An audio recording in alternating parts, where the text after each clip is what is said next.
Welcome to 9+ news. నేను రవిచంద్ర. 2028లో తెలంగాణలో BJP అధికారంలోకి రావడం ఖాయమని బీజేపీ జాతీయ అధ్యక్షుడు నితిన్ నబీన్ ధీమా వ్యక్తం చేశారు. వరంగల్లో పార్టీ బూత్ అధ్యక్షుల సమావేశంలో ఆయన పాల్గొన్న గతంలో బీఆర్ఎస్ కుటుంబ పాలన అవినీతితో తెలంగాణ ప్రజలను ముంచేసిందని, ప్రస్తుత కాంగ్రెస్ ప్రభుత్వం తెలంగాణను ఢిల్లీకి ఏటీఎంలా మార్చిందని విమర్శించారు.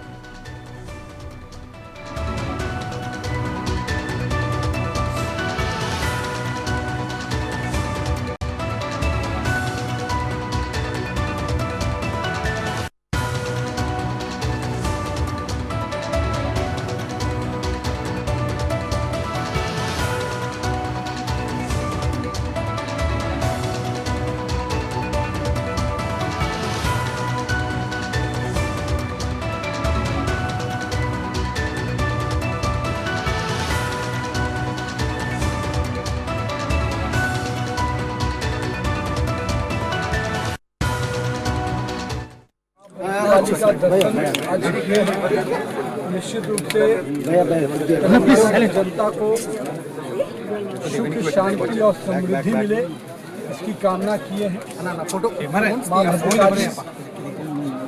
जिनके शक्ति से पूरे सृष्टि को शक्ति मिलती है, उनके आशीर्वाद तेलंगाना वासियों को, देशवासियों को मिलता रहे।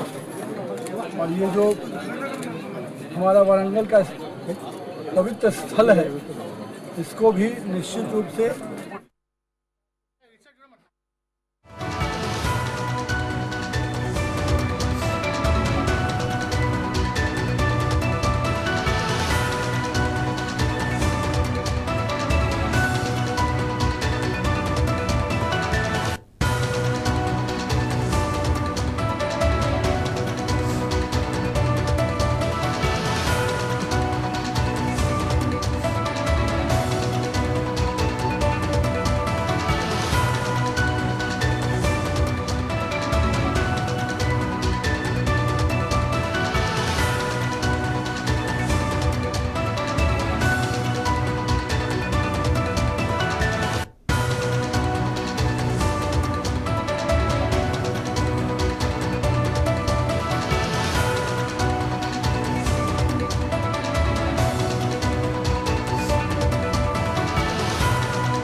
తెలంగాణ రాష్ట్ర ఏర్పాటుకు బీజేపీ నిస్వార్థంగా సహకరించిందని నితిన్ నబీన్ గుర్తు చేశారు. తాము ప్రతిపక్షంలో ఉంటే ప్రజల కోసం పోరాడుతామని, అధికారంలో ఉంటే ప్రజల కోసం పనిచేస్తామని స్పష్టం చేశారు.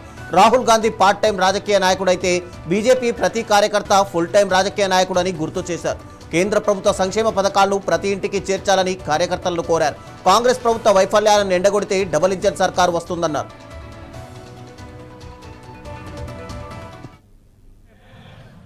एक गरीब का बेटा ही रेवड़ी पटरी के वालों का दर्द समझ सकता है।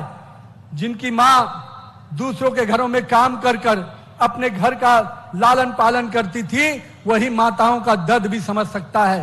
और जिसने खुद घर घर जाकर लोगों की सेवा की है, वही गरीब का दर्द भी समझ सकता है।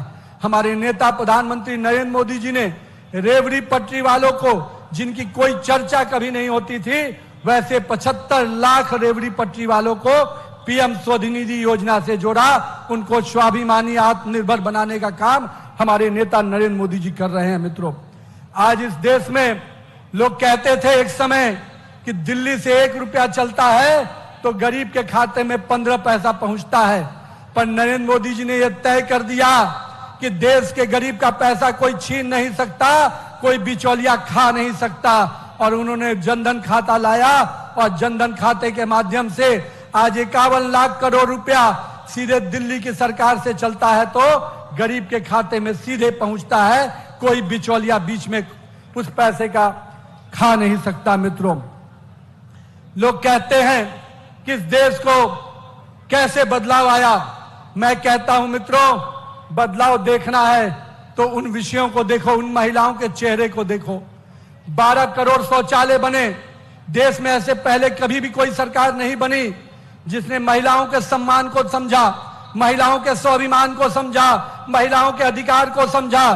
और हम कह सकते हैं कि आज महिलाओं को सम्मान, स्वाभिमान और अधिकार दिलाने का भी काम किसी ने किया तो हमारे देश के प्रधानमंत्री नरेंद्र मोदी ने किया है। मित्रों, 12 करोड़ शौचालय योजना, 3 करोड़ से अधिक लखपति दीदी की योजना और 4 करोड़ गरीबों को आवास योजना देना कहीं ना कहीं उस और कदम है कि हम किस प्रकार से इस देश की महिलाओं को सम्मान दिलाते हैं।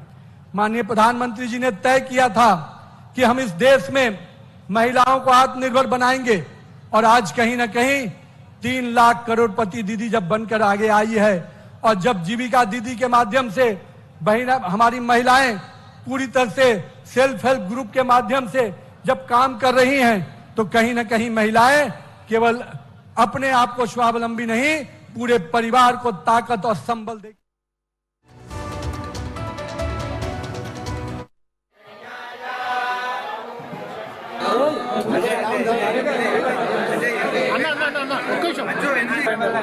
అదే అడుగుతున్నాను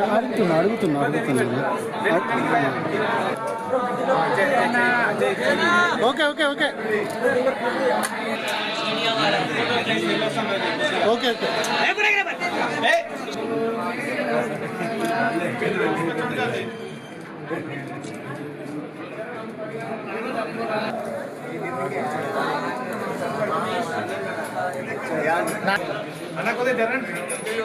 నారాయణ మళ్ళీ ఒకసారి నారాయణ ఇచ్చా చూడమని